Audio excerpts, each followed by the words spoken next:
And this is it. One last session in South Africa. We've built everything now over the last 6 weeks, and now it's time to test it. Europe, here we come. The time is now. Okay, so today's the day. We head back to Europe, head back to the UK. The miles have been done, the work's been done, the boxes have been ticked, and we've cut no corners. The small little 1%, the one things, everything that adds up, like layering a cake. We tried to build the foundations as big as we can, and now we're finally heading home. Arguably, in fact not arguably, the most successful camp I've had. Very little speed, that's gonna be the caveat. I've done very little speed. Normally I'm running sort of 47s for 400s at this point, but I haven't got anywhere near that. In fact, I haven't gone beyond the 52 for a 400. But again, I'm not trying to run a fast 800 right now. We're trying to run the 15s. We're trying to be competitive on the big stage. So we need to get strong, and I believe we've done that. So let's get this tempo done, and let's get on that plane home.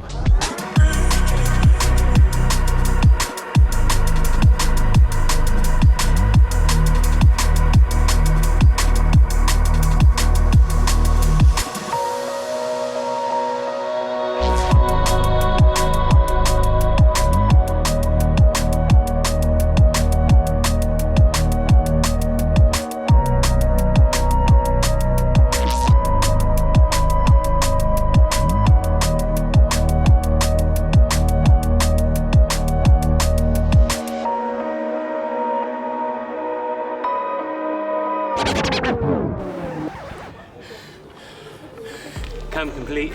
That's 6 weeks and 4 days back.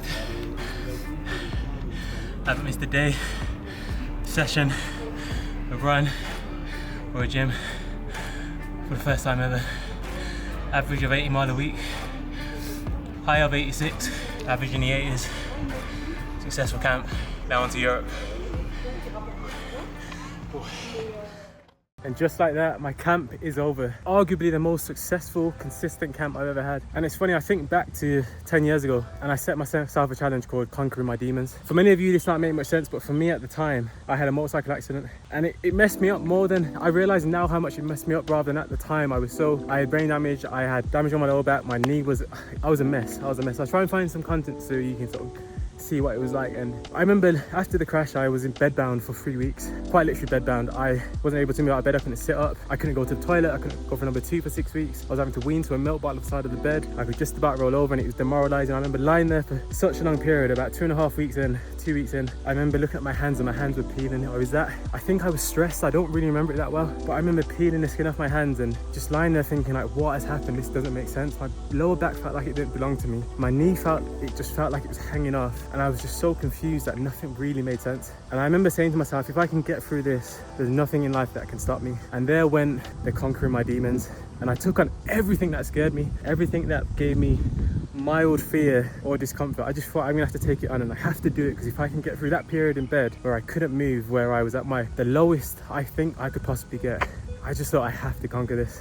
It was small things. Like I remember we was on a training camp in Portugal, and we went to a track across the border, and I think it actually went into Spain, if I might be wrong. But anyway, I remember I was scared of heights, so I found a floodlight just like one of these buggers. Now, I'm not sure if that looks high, but I can tell you now it bloody is, because the ones in Portugal we had about roughly, if we look at this one over here, you can see that part there, just right there, roughly about there's a section about 5 to 10 meters long, which doesn't sound like much, but believe me, it's really high, 10 meters, and it wasn't covered by ladders. And I decided in my infinite wisdom that I was going to climb up one of these, and there was no real reason to do it other than stupidity and trying to get over something that I was scared of. And I remember getting up to the point where it was no longer covered, and thinking, I don't know if I should be doing this. No shit, Sherlock! But I did it, and I got to the top, and I remember looking down at my then training group and just thinking, shit, they actually look like ants. It was that high, and then at the top they actually sway side to side, and then of course you get to the top, and then it's the oh shit moment, I have to come back down. But I did it, and that was my first demon. Another one was that I was struggling to read and write. I was accused of my lecturers of actual plagiarism, which, I mean, it was believable. I remember once I spelled my name wrong, I couldn't string together a paragraph. I mean, if I had AI back then, I'd have been fine, but back then, yeah, I was screwed. I was in trouble. 10 years ago, we didn't have the likes of proofreading and AI to help you generate content, etc. I was in the library, I was embarrassed, I was afraid to ask for help, and I was hiding secrets. And I remember leaving the library in like a huff, really frustrated. I had my laptop in one hand, my books in the other, and I just thought, sod it. I walked past the SU and I could see there was a karaoke night in, and I thought, sod it, I'm gonna do it. And I had a bit of a Jekyll and Hyde moment where I was kind of saying to myself, like, one part of me was saying don't do it, the other part was saying you have to do it. And I don't know why, but I kind of went into that SU. I said, can I do a song? And I was just shaking. I have to be honest, I was sweating. I remember having on a grey t-shirt and my armpits were starting to sweat, and you can see the dog sweat, and I'm just heart's pumping, and I picked the song, and the intro of the song was just so long, and I was scared shitless. I was petrified because I'm stone cold sober. My head's a mess as it is, and now I've got to bloody try and sing a song. So I picked the rudest song I could think of, a song that I'm not proud of but was brilliant at the time for me. At that time in my moment, it was Colt 45 by Afro Man. Now if you know, you know. We're not going to repeat the lyrics. It's the worst lyrical song that's probably ever been made, and the intro on that song went on forever, and I'm shaking, heart's beating at his chest. And I think people thought it was going to be like a Chris Brown moment where he's in that movie and I think, is it called This Is Christmas or Last Christmas, something along those lines, and he gets on and he blows the crowd away and his family go like ape, and like it's the most incredible thing. And then I'm anything but that. The song came on, I got through the first minute or two, and before you knew it, the lads in there shed like got up, because bear in mind I didn't really know the people in there. I didn't really mix with the student life as such at that point. I did afterwards, believe me, I did afterwards, but prior to that I didn't. And then we got going and it was Colt 45 and 2 zigzag, and then chorus came on again, and then I had half of the SU singing with me, and the lads cheered me on, and they rallied and they saw the fun side of it. It was nothing pretty. I remember going home after that and sleeping so well. I probably had my first good sleep after the crash, because I would often wake up with nightmares, and those nightmares just, it was always a orange Ford KA or Suzuki Swift, one of the two, I can't remember. It seems so long ago now. It always sideswiped me, and the truth is I still don't remember the crash to this day. I remember waking up in hospital the following day, and I remember being in agony, and that's the first memory I have besides that, and like everything around it is very hazy. Yeah, I remember it was hard as well because I was due to go on my motorbike around Europe. I think it was like 5 days afterwards. I was just gonna go and ride. I had no plan. I was just gonna literally ride and have fun, and I couldn't do it. It was taken away, and it was devastating. It really was devastating. That was one of my many demons. And then the biggest one was probably riding the bike again. I knew, even though it petrified me, I knew I had to get back on the bike again. So I remember one day, after getting over like the fear of heights, the fear of public speaking, there was many other small things that I did. So I remember going home back to Birmingham from Twickenham in London, and I put a new chain on the bike. I insured it, taxed it, and I just jumped in it and I rode back to London. I remember getting halfway down and my mum going absolutely apeshit at me. My mum went mad, rightly so, because it was stupid, but I got over it and I rode that bike back to London, and I remember just feeling so much better because I'd conquered another of my biggest demons, and that was probably the scariest one. And then I went on to become a Domino's delivery rider, and I had fun on those bikes, and they let you take them home, and yeah, that's another story. But I think I just kept remembering that when I did that, I then adopted a mindset which was anything that scares you, anything that is hard, take myself back to that moment. And what was harder, lying in bed or running? And it worked for so long, but the problem that I then found is that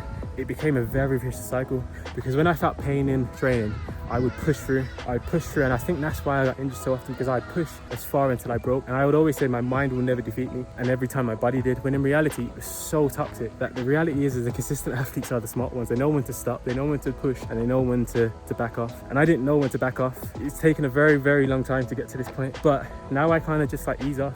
Like today's session, I could have gone so much harder. Hamstring was a bit sore, I'm incredibly fatigued. I just backed off. I'm gonna live to fight another day. I'm still gonna be able to run another 80 miles this week. I've done like 4 weeks at 80 miles now. A week before that was like 70 something. And I've just been consistently just chipping away, and not letting my like alter ego of thinking that it's a weakness to back off to conquer me and defeat me. And when I conquer my demons are no longer my demons. I think of them as I have to work with things that there's nothing that scares me now is the point I'm trying to make. And the only thing that scares me is my ability I try to prove to myself that I'm stronger mentally than anyone else. But I'm not going to win a race that way. Maybe in the Olympic final, you just got to gut it out. But getting to that point, it's not about who's got the biggest balls, who's got the biggest guts, who's the strongest, who wants it the most. It's about getting to there and then show it, and having like the mentality and the belief that you just need to get to that point. And it's tricky. It is tricky. I'm 30, turning 31, but I'm a victim of my experience, if you like, and the way experiences I've had have not only made me into a bit of an animal,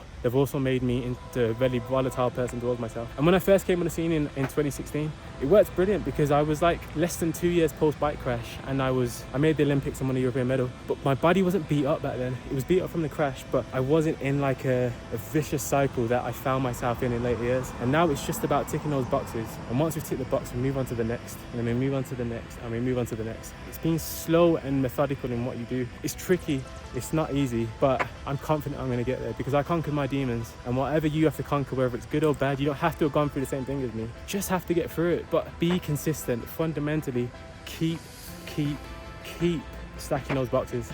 It's so easily said, but the consistency will beat anything out there. Honestly, it will trump anything, and I hope to prove it to you in the next few weeks.